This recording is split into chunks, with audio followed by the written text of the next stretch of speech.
Hi everyone, welcome back to T's Theses and welcome to the month of July. Today I want to share with you some of the new horror novels that are set to be released this month. And there are actually quite a few books that are set to be released for the month of July. However, only a few of them stood out to me. And so I wanted to share those with you today. And if you have a few books that are on your radar this month as well, drop them down in the comments and let me know what you plan on reading this month. So we're going to go ahead and jump right into it. So the first book I have for you today is entitled Werewolf by author Rob Cicito. And the synopsis for this story states, something scary stalks the streets of Texas, leaving a trail of corpses in its wake. The only person standing in his way is Larry Cheney, a slacker reporter who can't hold a job, can't keep a girlfriend, and doesn't even know the capital of Australia, Wolf. Larry must go undercover at a local furry convention. It's a long story, trust us. If he has any hope of stopping the beast, dead set on turning the local Star State into an all-you-can-eat buffet. So the first thing that drew me to this book is the title, Werewolf. Is not your normal spelling of the word werewolf. So it intrigues me to make me want to know it's not just about the monster, right? It's not just about this monster that is going through the town, eating the people in its wake, but it also what does where mean to us? Where is it coming from? Where did it originate? I want to know what the where in the title stands for. And I'm curious to find out what kind of gore is going to be represented in this story, and is the author going to do a good job at showing this cartilage to us, showing us how these bodies are being mutilated. I'm really curious to find out where this story is going to lead, and are we going to find out who this werewolf is, and is Larry going to step up and be the man that he needs to be? So next up we have Verushka by author Jan Stinchcomb, and it's set to be released on July 7th. And one of the things that kind of stands out to me is the cover. It looks kind of like it's been hand drawn, and you don't see a lot of that these days. And so, it makes me a bit curious. It makes me want to grab a copy, even if I just want to keep the book on display as something to look at. So the synopsis for this story states that someone is stalking Devin Woodward. They've been there all along, since before she was born, going back to her grandmother's time, waiting for her, watching. And the people who should be able to help her, her own parents, are making everything worse. Devin is right to be afraid. Verushka, both victim and villain, is a half-human witch from the other side of the world. She would do anything to get what she needs from the Woodward family, but she may have finally met her match in Devin. Will family conflict sabotage Devin's efforts to escape and put her in even greater danger? In this multi-perspective novel that is part fairy tale, part horror story, a young girl fights to uncover the truth and save her own life.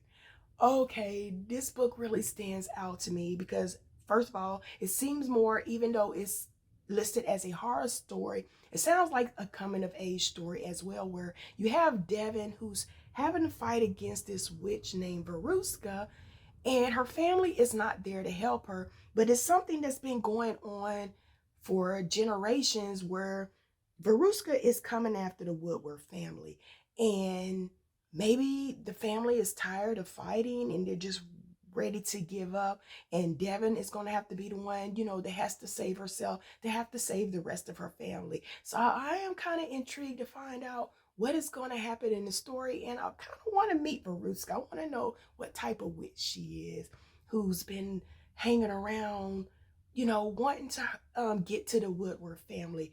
I'm curious to find out about this villain Verushka. So next up, we have The After Death of Caroline by author Catherine Cavendish.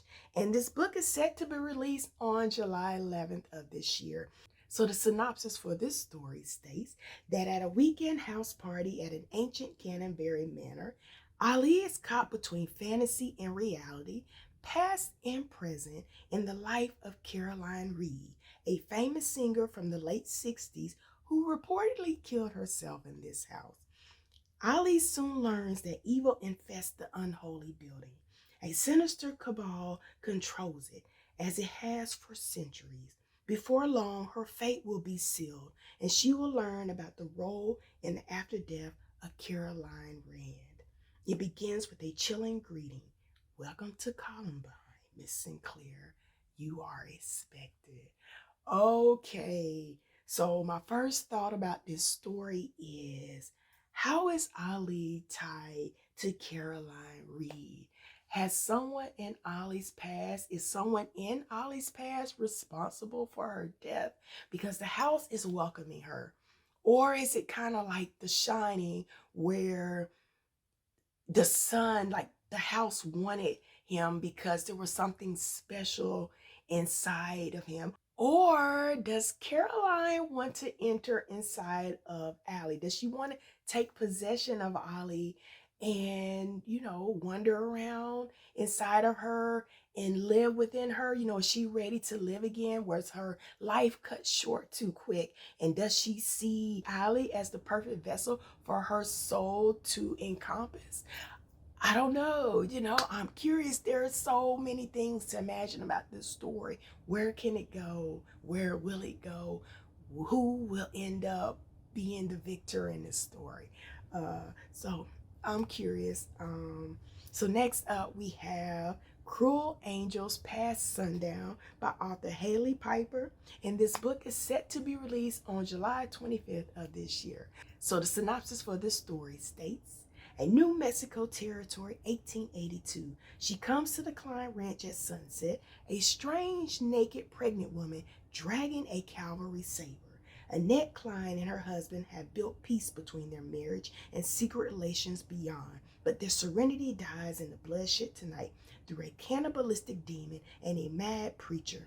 Annette barely escapes the bloodbath to the nearby town of Lowe's Bend, where she might find safety with a shotgun-toting barkeep, two no-nonsense boarding room ladies, and the gun-slinging bounty hunter who's captured Annette's heart.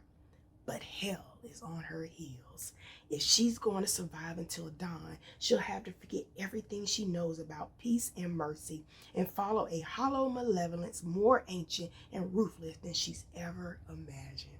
Okay, there is so much going on in this story. First off, who is this strange, naked, pregnant woman that shows up at the ranch? And then we have Annette escaping to the nearby town, which means I guess her husband is dead.